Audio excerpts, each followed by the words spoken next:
This episode is sponsored by Kelly Stark.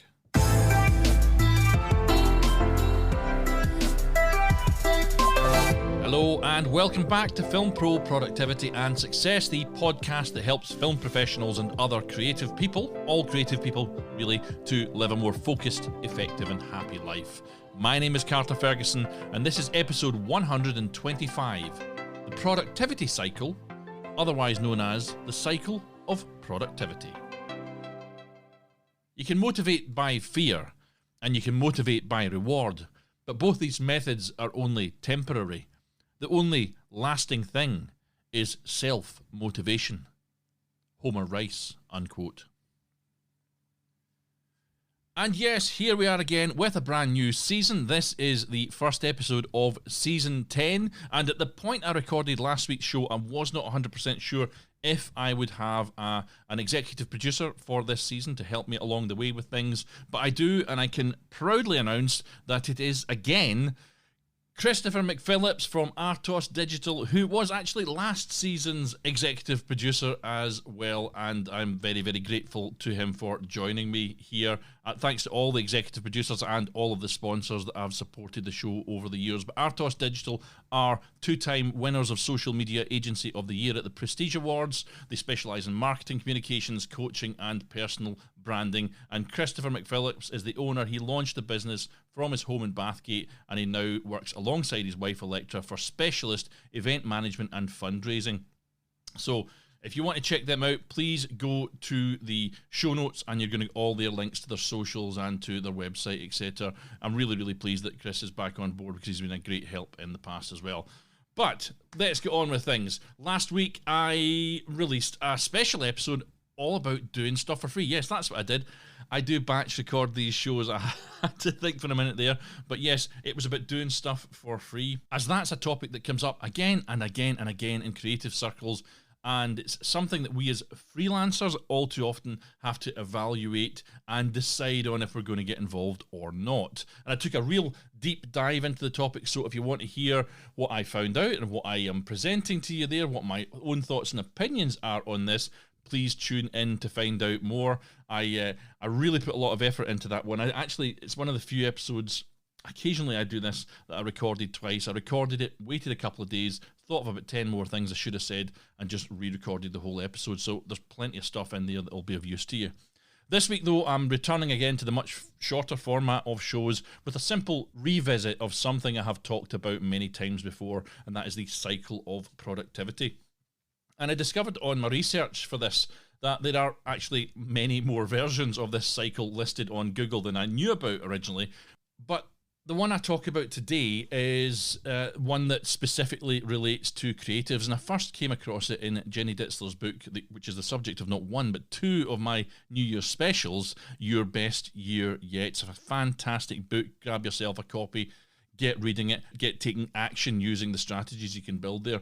If you want to know more, go back to this year's, it would be this year's? Yes, the last New Year special, and you'll find out a hell of a lot about it. It's really, really fantastic system. But anyway, her cycle of productivity has 4 phases and consists of a create, decide, sort of start phase, a do, act, take action phase, a completion or finishing phase, and an acknowledgement or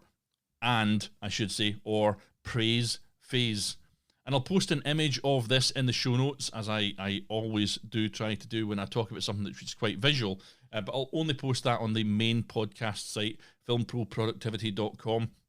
I simply can't control the show notes that go out to all of the apps that you listen on, but I can control the official website. Basically, these apps will remove links and they'll cut it short sometimes as well. So if you want to find out about a particular show, go to filmproproductivity.com and check it out there. That'll have the fullest amount of information you're going to find out online about it. Deciding what not to do is as important as deciding what to do. Steve Jobs, unquote. The first of these phases is the beginning, when we come up with the idea and then decide to get started on it. And creatively, this may only be a starting point for something not yet fully formed, but it is a definite move in one direction towards a desired goal. And as I've said in previous episodes, such as the not to-do lists one, deciding what not to do is a really good start. If you are unsure what you would actually like to move forward with first, just cutting down the number of options that you've got is a great first step in this. And then dropping your goals and tasks into the focus funnel, which I did an episode about a few weeks ago, might help you then to decide what matters and what doesn't. Above all, though, you need to make a decision and take action to make that decisive thing happen. The secret of getting ahead is getting started. Mark Twain, unquote. And the second part of the cycle, the do-act phase, involves the greatest amount of time. This is the period where we're actually doing the work that needs to be done to carry out the idea that we've got step by step. And if it's a large goal or task, you will have to do that in pieces. Break large tasks down, as I've said before, into smaller, more easily edible ones, and schedule to complete things in a specific, measurable, achievable, relevant and time-bound way. That's the SMART system, which I'm sure you recognise. And we all know what working towards an end means, so I'm not going to linger on this one, but it just comes down to getting stuff done. That is the second part of the cycle. The pride in finishing a marathon is much greater than all the pain endured during it. Hal Higdon, unquote. Jinny Ditzler points out in the book that the third section is challenging for many people. It's the phase where we do the last things that we have to do to finish the project or bring the idea that we've been developing to fruition, and it can be a phase of endless polishing and final tweaks. That's certainly something that I've experienced all too often on film projects. But once this project is done, we can put a pin in it and say, that's it, I did it. There's nothing more to do. So that's the first three.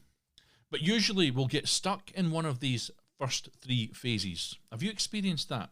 Some folk will get stuck at the starting gate and never actually get into it, having lots of ideas but never really getting them off the ground. And I'm sure we all know someone with that problem. Or we have ideas that we can never truly carry out, or we don't take the time to decide which ones are non-starters. These ones sit on a list or linger in our minds, making us feel guilty. And if something like that is holding you back, please make sure to do a brain dump and take care of it. I handled brain dumps about, 12 episodes or something like that. Please do go back and check these ones out. I throw them in for good reason. And some of us will get stuck in stage 2, of course, doing and doing and doing, ever busy but never fully completing, or going back to the drawing board to try new possibilities just as they get to the end of finishing something. And if you are someone that slows down in the third phase, you might find it difficult to finish anything. You might be surrounded by litter or unfinished projects in your life. And I talk about this in my episode on opening and closing doors. And these incomplete tasks will almost always short-circuit what you're doing. And again, I covered this in another episode, which is called the Zeigarnik effect. The Zeigarnik effect refers to the tendency for interrupted tasks in some circumstances to be recalled better than completed tasks. The story, I think, that I read, which tells this well, is that they did a survey of waitresses, and the waitresses that were serving tables, and they could wait. I'm sure there were some waiters in as well. Don't attack me for saying waitresses. This is the research that I read. But the waitresses could easily remember what bills had not been paid and what had been served out to various tables, but they absolutely could not recall at all tables that had been completed, that had paid their bill and left their tip. They couldn't remember what the orders were and these things. And that's the Zeigarnik effect. It basically, if you've got unfinished tasks in your mind, they will nag away at you and they will cause you a kind of anxiety and stuff like that. Praise and appreciation for good news make all the difference. We feel stronger and more naturally motivated, and there's less of the needy part of us, always trying to prove ourselves and hoping someone will notice. Jinny Ditzler, unquote. And by far the most important part of the cycle of productivity, though, is phase 4. as too many people go straight from the third segment back to number one without taking a pause for acknowledgement, patting themselves on the back for what they've just achieved, and thinking about what has just happened and learning from it. Because as human beings, our eyes are almost always on what's next or what isn't yet completed. Before long, we feel as if we're running on fumes, like we forgot to stop for petrol, and we don't feel like we're getting anywhere, and we have, because we have little satisfaction from what we are doing. And the acknowledge and praise part, phase 4 of this cycle of productivity, just can't be ignored for that reason. It reminds us to take time and appreciate what we have accomplished and how far we have come. Then, when we get back to the starting line, whether it's a whole new larger goal and challenge or tomorrow's to-do list, we feel more energized and positive and work more productively than ever. And the new energy helps us to maintain momentum into the next tasks. The very first question in the Your Best Year Yet kind of workbook that's at the back of the book asks you, what are your accomplishments? And they do that for this very reason, so that you don't let the acknowledgement phase fall by the wayside. It's an absolutely vital part of the cycle of productivity. I have mentioned this a number of times before in the show, but I really felt pulling it into this one single episode was worthwhile.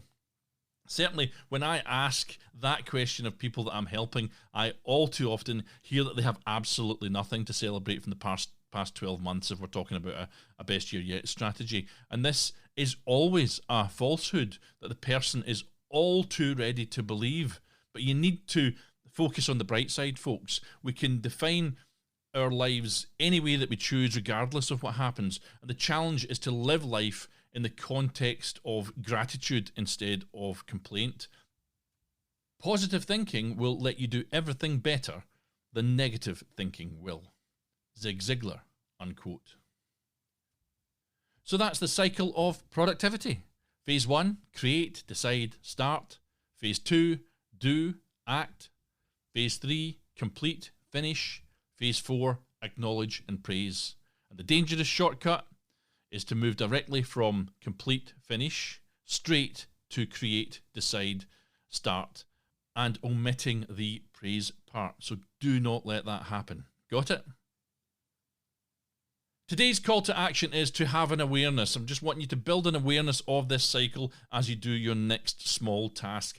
Think about it as the task goes on. And again, as I say, I'll post an image of the cycle in the show notes so that you have a visual representation of this too that you can refer to. And by doing this simple exercise, it will help to lock in this lesson, and you'll be able to be even more aware of the cycle of productivity as you proceed. In next week's episode, I'll be coming back to a show which I moved forward from last season, and I can't remember why I moved. I think I just had something on my mind I wanted to do, but I shifted it into this season. But anyway, I'll be looking in detail at Jim Rohn's adage that you become the average of the 5 people that you spend the most time with. In the meantime, though, I hope to see you there, of course, but I'll end with some words from Ernest Hemingway, who said, "Never mistake motion for action." Now take control of your own destiny, keep on shooting, and join me next time on Film Pro Productivity and Success.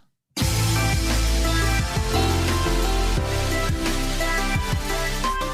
music that you can hear right now is Adventures by Himitsu, and the executive producer of this new season is Christopher McPhillips from Artos Digital. You can view the show notes for this episode only on the official website, filmproproductivity.com. And you can follow my personal account if you fancy on Twitter and Instagram at fight_director, or follow the show on Twitter at FilmProProdPod, or on Facebook at FilmProProductivity. Please continue to support the show by subscribing, spreading the word, and leaving an awesome review.